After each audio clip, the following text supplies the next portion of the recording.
ইফতারে সিলেটের ঐতিহ্য আখনি ও খিচুড়ি, এছাড়া খেজুর শরবত, ছানা, পেঁয়াজু সহ নানা পদ থাকে ইফতারিতে। সেই সাথে পুরনো ঢাকার ঐতিহ্যবাহী নানা খাবারের কদরও বাড়ছে সিলেটে।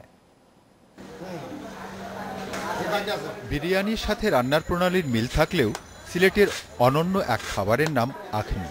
বিয়েসহ বিভিন্ন অনুষ্ঠানে পছন্দের তালিকায় সবার আগে আসে আখনির নাম।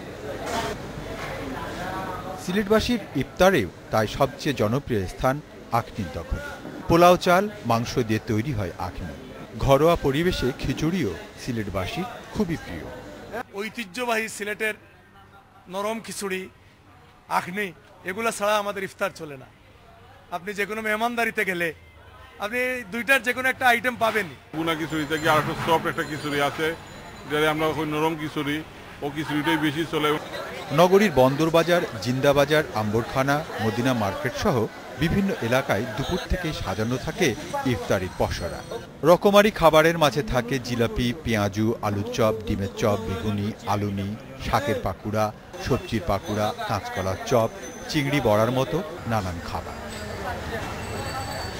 প্রতিবেশী, আত্মীয় স্বজন, মসজিদ, মাদ্রাসা, মাজারে ইফতার দেবার ঐতিহ্য রয়েছে এখানে।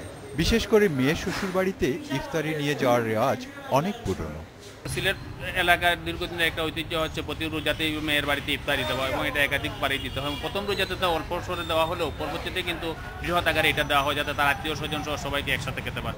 কাবাব, চপ, রোস্ট, দই বড়া, হালিম সহ পুরান ঢাকার নানান পদের খাবারও জনপ্রিয় হয়ে উঠছে সিলেটে। Independent news desk.